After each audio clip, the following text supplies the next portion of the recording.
Oh, hey guys. I was just gonna enjoy me some men's tea drink. It's for men. Men. After drinking too much, good for next morning. That wasn't even a bit. That thing actually exists. Welcome to Tuesday, guys.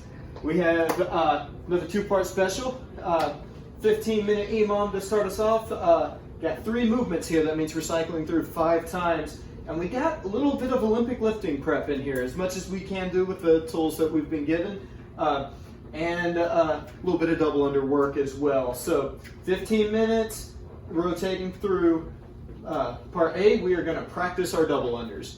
And that means practice our double unders, not just do singles. We are either, if you got them, go for it, 30 seconds, get as many as you can with that jump rope. If you don't got them, you're going to practice for 30 seconds. Just whether you get 1, whether you get 20, it's just 30 seconds of practice. Get it, then forget about it. If you do not have a rope, we are going to do something called a penguin jump, which you are going to look like a jumping penguin. It's jump once, tap twice before you hit the ground. So just to get that rhythm built. Part B, I know there's a lot written there, but long story short, 10 overhead squats and 5 plyo jumps or plyometric jumps. So that's going to be any kind of overhead position, bar, kettlebell, dumbbell, broomstick, either 5 on each side or 10 total if you're using 2 arms. And then we're going to try to do a bounding broad jump, but if we're inside, that requires a little bit of space. If that's not going to work, that bounding broad jump will be a pausing squat jump, just holding the bottom and springing up. Body weight option, we're just going to do some regular jump squats into the broad jumps or the pause squats, whatever we get. So we got a lot of options there, but overhead squat and some jumping. And then part C, 5 push press, that dip and drive, and straight into 5 split jerks, that dip, drive, and splitting open in our catch, returning to standing. So trying to do 5 and 5 on each side, or 5 and 5 total if we're using 2 arms to go up overhead. And this is something that if you guys can find a broomstick or any kind of odd object, you can do that with it as well. We're going for form. We're trying to get that technique work in. So cycling through ABC, ABC, ABC, 5 times through, just getting our practice. So as I'm stepping all over Coach Char's rope, we're going to start with the double unders. So 30 seconds, smooth and controlled. Just jump once, sprint twice. Sorry. Smooth and controlled. The sound freaks me out. Oh, that's a beautiful sound. So 30 seconds of that. If she was going to do attempts, you want to try to do the single, double, or some kind of thing like that. Just getting the practice in, whether you trip or not, don't overthink it, but just get used to spinning that rope twice. Now, CrossFitters, we get into this thing where it just becomes more muscle memory rather than understanding what we're doing. So if you want to feel silly but truly understand the purpose of a jump rope, that jump once, tap twice thing, let's see a penguin jump. She hates these, I love it. Kind of. It's that 1-2, jump once, tap twice, jump once, tap twice. That's what you're after. So it could also be done with 2 sticks or the end of your jump rope. I know we've done this drill a lot in classes. That's all we're doing. 30 seconds of practice, no matter what it looks like. Jump once, spin twice, or tap twice. Part B, going into those overhead squats and plyo jumps. So the overhead squat is the Achilles heel of a lot of CrossFitters, just because it's the marriage of mobility and strength. So before we even get to a weight, I want to do this. I'm going to have Char just go into a normal air squat, sitting at the bottom, and I'm going to have her just raise one hand. So see, she's got pretty killer mobility. She's able to lock this elbow out, sit into her heels, and go. Try the other hand. You may find one side is better than the other. I encourage all of you guys to practice with this first. See what this feels like. If this is completely out of the question, you can come on out. You can try it with both hands, maybe a PVC pipe, maybe a broomstick, but see what a typical overhead squat position feels like. Because we need this nailed down.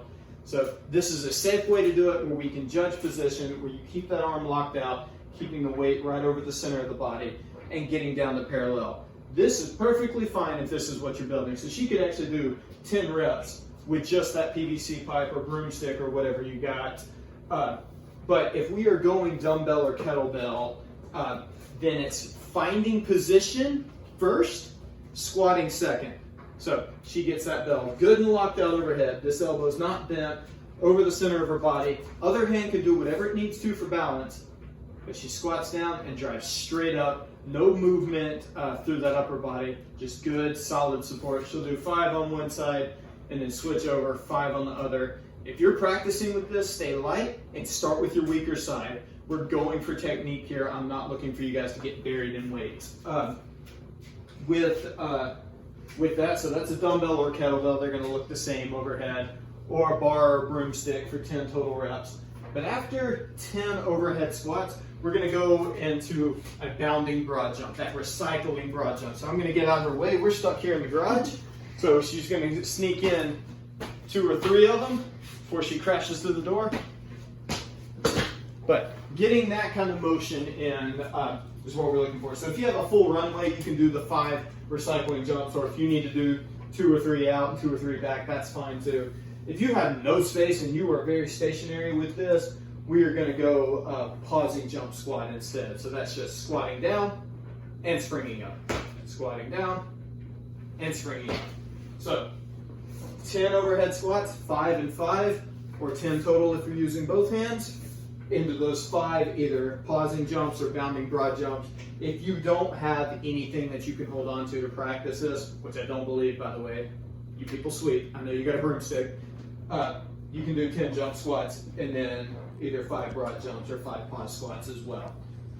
No, that was a mouthful. That was all part B. Now we're going into part C, the 5 push press and the 5 split jerks. So same thing, dumbbell, kettlebell, ruck. Let's start with the single arm. So she'll use that same dumbbell she was using. 5 and 5, the 5 push press into the 5 split jerks, all on the left, then all on the right. So that's 10 reps total per arm. So the push press, she dips straight down. Notice how she stacks her shoulders over her hips. She doesn't bow forward and drives up. So show them like 2 or 3 more. Just dip and push, dip and push. So that one's kind of flows naturally. The split jerk is as she dips and drives, her body opens up, and go ahead and show that bottom, into that split position. Knee tracing out over, this back heel is out, everything is stacked, and she returns to standing, pushing the front foot back, back foot forward, and then resets. So she dips and drives, and then resets, and then bring it down. So all 5 push presses on one side, then all 5 split jerks, then go to the other side, 5 and 5. So yeah, just do 2 on the left, 2 splits. And if you want, notice how she switched the legs that time. I'm least concerned about that, but if you want to be ambidextrous and practice leading with a different leg, I definitely encourage it. But don't do it if it's taking away from achieving that lockout stimulus of dipping and driving with that weight.